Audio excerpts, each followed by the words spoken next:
Kannur കല്ലേരിമലയിൽ KSRTC ബസ്സുകൾ കൂട്ടിയിടിച്ച് നിരവധി പേർക്ക് പരിക്ക്. കല്ലേരിമല ഇന്ത്യൻ ഓയിൽ പെട്രോൾ പമ്പിന് സമീപത്ത് വെച്ചാണ് സംഭവം.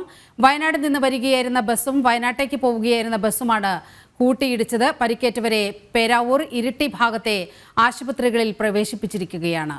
വിവരങ്ങളുമായി മിഥുൻ പിള്ള ചേരുന്നുണ്ട്. മിഥുൻ, ഈ പരിക്കേറ്റ ആരുടെയെങ്കിലും സ്ഥിതി ഗുരുതരമാണോ? എന്താണ് ഒടുവിൽ ആശുപത്രികളെ കേന്ദ്രീകരിച്ച് പോലീസിൽ നിന്ന് എല്ലാം നമുക്ക് ലഭ്യമാകുന്ന വിവരങ്ങൾ? നീലിമ, ഏതാണ്ട് 3:30-ക്ക് ശേഷമാണ് ഇത്തരമൊരു അപകടമുണ്ടായത്. കണ്ണൂർ പേരാവൂർ റൂട്ടിൽ കല്ലേരിമല എന്ന് പറയുന്ന സ്ഥലത്ത് വെച്ചാണ് KSRTC ബസ്സുകൾ കൂട്ടിയിടിച്ചത്. ഈ അപകടത്തിൽ നിരവധി പേർക്ക് പരിക്കുണ്ടെന്നാണ് നമുക്ക് ലഭിക്കുന്ന വിവരം. കല്ലേരിമലയിലെ ഇന്ത്യൻ ഓയിൽ പെട്രോൾ പമ്പിന്റെ സമീപത്ത് വെച്ചാണ് ഈ KSRTC ബസ്സുകൾ കൂട്ടിയിടിച്ചത്. അതായത് പയ്യന്നൂർ ഭാഗത്ത് നിന്ന് ഇരിട്ടി വഴി വയനാടേക്ക് പോവുകയായിരുന്ന KSRTC ബസ്സും അതുപോലെ തന്നെ മാനന്തവാടിയിൽ നിന്ന് ഇരിട്ടിയിലേക്ക് വരികയായിരുന്ന KSRTC ബസ്സുമാണ് കൂട്ടിയിടിച്ചത്.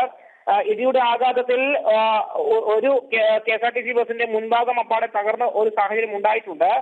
അപകടത്തിൽ നിരവധി പേർക്ക് പരിക്കുണ്ട് എന്നാണ് നമുക്ക് ലഭിക്കുന്ന വിവരം. പരിക്കേറ്റവരെ പേരാവൂർ ഇരിട്ടി ഭാഗത്തെ ആശുപത്രികളിൽ പ്രവേശിപ്പിച്ചിരിക്കുകയാണ്. ഇവരുടെ ആരോഗ്യനിലയെ സംബന്ധിച്ച് ഇതുവരെ ഒരു വ്യക്തത നമുക്ക് ലഭിച്ചിട്ടില്ല. പോലീസിനെ ഉൾപ്പെടെ നമ്മൾ ആശ്രയിച്ചിരുന്നു. അവർ ഉൾപ്പെടെ അല്പസമയത്തിനകം തന്നെ കൂടുതൽ വിവരങ്ങൾ ലഭ്യമാക്കാൻ സാധിക്കുമെന്നാണ് പ്രതീക്ഷിക്കുന്നത്.